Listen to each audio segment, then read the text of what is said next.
Пам-пам! Привет, я Руслан Усачев, и сегодня весьма насыщенный выпуск, потому что я расскажу вам об украинских санкциях, об атаках хакеров на Микки Мауса. В конце неплохую киношку посоветую, будет еще один небольшой сюрприз, и вообще я в Тулу отправлюсь, но сначала сюрприз. Пам-пам! Вы знаете, что 27 мая у нас с вами встреча в Питере на Витфесте. Так вот, приятный бонус для тех, кто еще собирается купить билет. Если вы это сделаете по ссылке в описании, там специальная ссылка Витфест Усачев, типа моя персональная, то у вас будет шанс выиграть топовый смартфон от Meizu, который в этом году является генеральным партнером фестиваля. Вас остановят на входе и скажут: «Стоп! Вы победили!» И я постараюсь вам на главной сцене вручить этот смартфон, если не будут заняты какой-нибудь фигней, типа блогеры отвечают на детские вопросы и позорятся. Также на самом фестивале, конечно, будет много других крутых блогеров. Некоторые из них впервые появятся публично, чтобы похайпить немножечко. Но главное, это наша с вами встреча. В час дня я буду присутствовать на круглом столе по кибербуллингу, а в 17 часов вас ждет захватывающее путешествие вокруг света с Мижганом и Русланычем в виртуальной реальности, но это не точно. Я всегда умел придумывать хорошие названия. Пам-пам, в Тулу отправлюсь.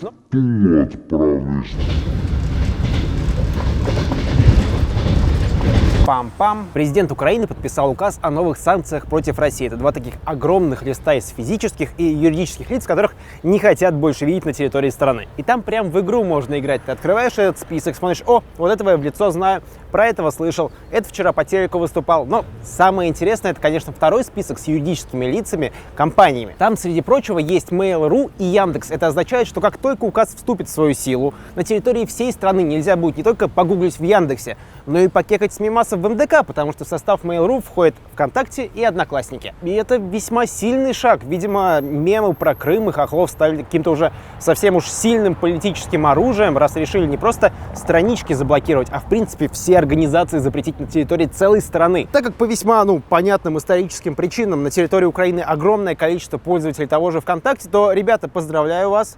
Вам всем нужно будет осваивать Facebook. И спойлер, он жесть какой неудобный. А лично мне очень жалко ВКонтакте и Яндекс, потому что это одни из немногих компаний на территории России, которые заработали не на продаже ресурсов из недр земли, а на собственном труде. Они одни из немногих, в принципе, в мире смогли противостоять экспансии Facebook и Google и удерживать локальные рынки. Как-то грустно, что эти компании, которые смогли выжить в весьма тяжелом экономическом климате в России, теперь получают удары с политической стороны. Многие из вас помнят, что на мне тоже висит запрет на въезд на территорию Украины по заяве местного активиста. Кстати, по последней информации, это не просто местный активист, это человек с самым маленьким пенисом в мире. Просто это никак не касается моего запрета, просто интересный факт. Я очень надеюсь, что в ближайшее время у меня будут новости, которыми я смогу с вами поделиться касательно моей ситуации.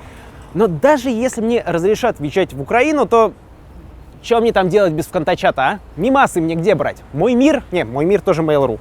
Фотосторона? Пам-пам. Новости мирового значения. Кейт Бланш получила 5 по физике.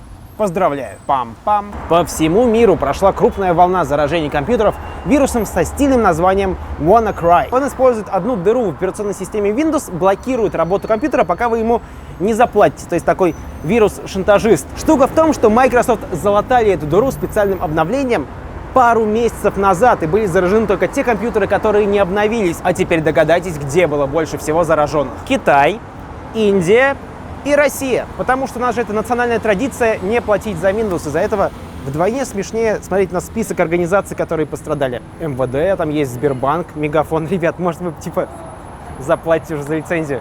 Это не то чтобы очень дорого. Вы, в принципе, давно могли уже собственную операционку сделать. Не так много кода нужно написать, чтобы бабушек держать в очереди и обеспечивать плохой прием в крытых помещениях.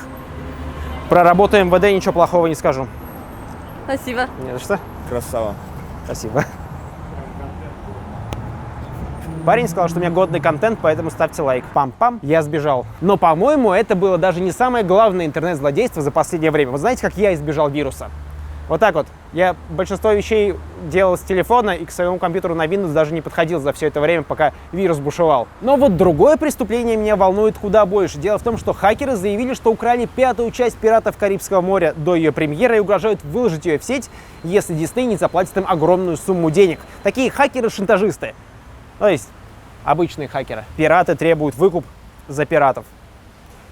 По-моему, это уморительно. Были прецеденты, когда сливали в сеть украденные произведения, сериалы, фильмы, когда им не заплатили выкуп. То есть, в принципе, они могут не блефовать, они угрожают выкладывать все больше и большие куски фильма, если им не будут платить. И, с одной стороны, это, конечно, клево. Мы бесплатно посмотрим «Пиратов Карибского моря». Но в перспективе это может нанести серьезный вред даже по нам, зрителям. Даже если откинуть мою любовь к «Пиратам Карибского моря» и надежду, что пятая часть окажется не такой скучной, как четвертая, представьте, что большой дорогой фильм, в который вложены и в производство, и в рекламу огромные бюджеты. Его сливают в сеть, и очень много людей смотрят его не за деньги в кинотеатрах, а бесплатно. Значит, он собирает меньше кассу, значит, в следующий раз у создателей будет меньше денег, чтобы снять другой фильм. И в итоге мы все пострадаем. Не сразу, но пострадаем. Если плохой фильм будет, то не жалко, но вдруг хороший. В этой ситуации можно порадоваться за наших кинематографистов, которым ничего не угрожает. И я не потому, что они в безопасности из-за хорошей работы МВД. Ну, то есть МВД, конечно, хорошо работает, ничего плохого про них сказать не могу, но каким хакерам нужен будет Викинг или Защитники? Пам-пам. Давайте все-таки объясню, зачем вот сюда, в Тулу, я приехал. Дело в том, что меня, как элитного VIP, Golden, гуру, консультанта и мастера, пригласили на российскую студенческую весну. Вот сюда. Российская студенческая весна. Дело в том, что я россиянин, я бывший студент, и я тепло отношусь к весне. То есть вообще выбор номер один. К самоварам и пряникам равнодушен, но в Туле никогда не был, поэтому грех отказываться. Руслан, привет. Слушай, ты первый раз на российской студенческой весне? Скорее всего, да. Моя задача состояла в том, чтобы оценивать работу студентов-журналистов. В жюри, помимо меня, Гурама и вот этого странного парня, который переигрывает постоянно на клик-лаке, были еще настоящие журналисты, то есть, я считаю, весьма профессиональное жюри. Действительно, это отправная точка для того, чтобы моя мечта сбылась. За несколько часов мы отсмотрели и оценили радиорепортажи, фоторепортажи, видеорепортажи. Показали нам музей оружия, где есть оружие и очень много оружия, при этом еще не все этажи достроены. После того, как я своими оценками спровоцировал студентов на бунт, я сел в поезд и отправился домой, естественно, захватив ваши подарки, которые в основном выглядели вот так. Вот так я съездил на студенческую весну. Может, не все время нужно в центре кадра сидеть. Я понимаю, что большинство из вас не участники студенческой весны, но я хочу все-таки одной мыслью поделиться, потому что я смотрел на эти работы, которые представили победители региональных конкурсов. Они все съехались в Тулу вот на федеральный финал и показали свои работы. Условно возьмем номинацию «Видео», где я типа больший специалист, хотя я критиковал вообще все направо и налево, кроме текстов, потому что мне их лень было читать. Участникам дают задание: снимите информационный ролик, тема «Исполняй мечты». И по итогу мы сидим такие и смотрим 20 репортажей с церемонии открытия.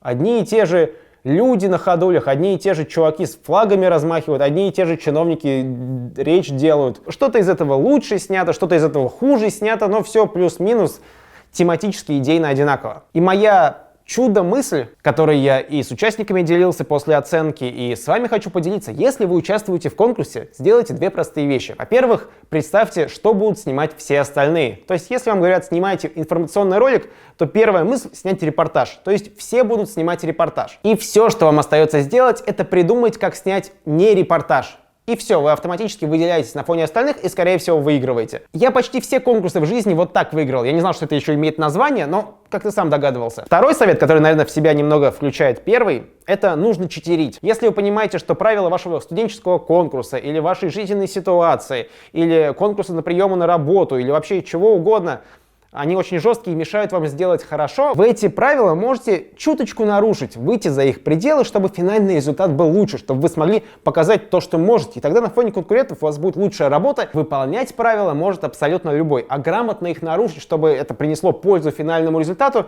это только плюс и то, что более ценно. Я сидел и не понимал, что все боятся-то? Что проиграют на студенческом конкурсе, но зато у тебя будет работа, в которой ты себя показал, креативное решение креативной задачи, и все, ты доволен своей работой, дальше идешь искать другие интересные задачи. Ты показал, что ты можешь.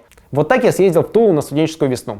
Город, если что, посмотреть не успел. Пам-пам! Рекомендовать буду опять кино, отличие в том, что оно все еще идет в кинотеатрах. И нет, это не «Стражи Галактики 2», естественно, их и так все посмотрели. В кинотеатрах идет триллер «Прочь». И штука в том, что его почему-то называют сатирическим или даже комедийным триллером. У меня ощущение, что просто кто-то однажды написал на крупном сайте, что это сатирический триллер, и все потом растиражировали, потому что, ну, там есть как бы один персонаж, который более-менее смешной, а все остальное это... Но я бы не сказал, что это прям комедия. Это хороший, очень криповый триллер. О чем он, я вам не могу сказать, к сожалению, потому что это будет спойлером. Мало того, запрещаю вам трейлер смотреть, потому что он весь сюжет сливает полностью, весь настрой убивает. По большому счету, я просто говорю: ребята, доверьтесь мне и сходите в кинотеатр, если вы любите хорошие криповые триллеры. Потому что фильм строится именно на создании этой странной, непонятной, криповой атмосферы вокруг главного героя, когда все вроде как нормально, но что-то не то. А трейлер это убивает за 2 минуты. Наверное, его называют сатирическим, потому что его снял вот этот парень. Там есть некий социальный комментарий, но, по-моему, это чистый триллер. Пам-пам! Это все новости на сегодня. С вами был Руслан Усачев. Большое спасибо, что смотрели, что поставили лайк под этим видео, там на колокольчик нажали, комментарий свой оставили, посмотрели потом вот это видео. В общем, спасибо, что поддерживаете. Пока!